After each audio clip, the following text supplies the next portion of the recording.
আপনার বাড়ি মুন্সিগঞ্জ। নাম জিজ্ঞেস করেন। আমার নাম বিচারপতি শামসুদ্দিন চৌধুরী মানিক। বিচারপতি শামসুদ্দিন মানিক। মানিককে হাইকোর্টে যে কয়েকদিন আগে একটা উপস্থাপন করছো চ্যানেল আইটি মানিককে চ্যানেল আইতে হ্যাঁ সেই মানিককে নাম হলো বিচারপতি মানিক, বাড়ি মুন্সিগঞ্জ। আপনার পিতার নাম? পিতার নাম মরহুম আব্দুল হাকিম চৌধুরী। আব্দুল হাকিম চৌধুরী। গুড। আপনি ইন্ডিয়া পালাইতেছেন কেন বলেন? ভয়ে পালাইতেছি। কার বইয়ে? আর প্রশাসনের ভয়ে। প্রশাসনের বইয়ে? ওই একটা মেয়ে যে বলছিলেন যে ইয়ের বাচ্চা দীপ্তি চৌধুরী, ওইটা আমি খবর চাইছি। নামটা আমি বলি আপনাদের, আমি এটা দেখাচ্ছি। কিসের? আমি তো কত রুগী নেই মিডিয়াতে তো খুব সুন্দর। আচ্ছা আচ্ছা শোনেন, আপনার কাছে এই মুহূর্তে এরা যখন ধরছে আমাদের প্রতিনিধি কি কি ছিল সাথে? আমার সাথে কি কি ছিল এটা বলেন। আমার সাথে ছিল ব্রিটিশ পাসপোর্ট, বাংলা পাসপোর্ট, টাকা আর কয়টা ই কার্ড, ডেবিট কার্ড আর ই কার্ড কি বলে। আচ্ছা, কালকে যে টাকাগুলো ছিল, আজকে কোনো টাকা ছিল সাথে? আজকে ছিল না, আজকে যে কত বাংলাগুলা, হ্যাঁ 40,000 টাকা আজকে হ্যাঁ আজকে যেটা।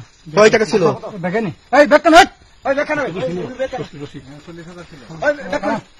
40,000 টাকা ছিল। কালকে যে দুজন টাকা নিছে ওদের কাছে কত টাকা ছিল? 60-70 লাখ। আচ্ছা 60-70 লাখ। আচ্ছা নিয়ে গেছে।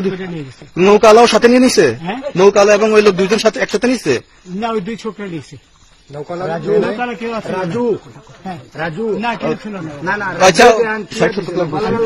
ওনাদের ফোন নাম্বার আছে আপনার কাছে? জানা দিছে?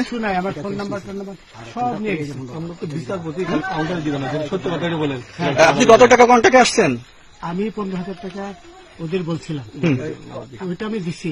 কিন্তু পরে দুই ছেলে আমার মাইরা ধইরা। এই মাইকটা কোন জায়গায় মারছে ভাইয়া? বর্ডারে আনিয়ে মারছে না তারের ভিতরে?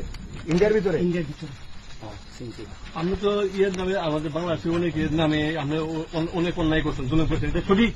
আমি জুলুম করি নাই। আমি আচ্ছা, এগুলো আইন প্রক্রিয়া চলবে, এগুলো আমরা কিছু কথা বলতে পারি না। চলেন ভাই, হিসাবে বাকি যা জিজ্ঞাসা করার আমাদের ঊর্ধ্বতন জিজ্ঞাসা করবো, আমরা যাই এখন।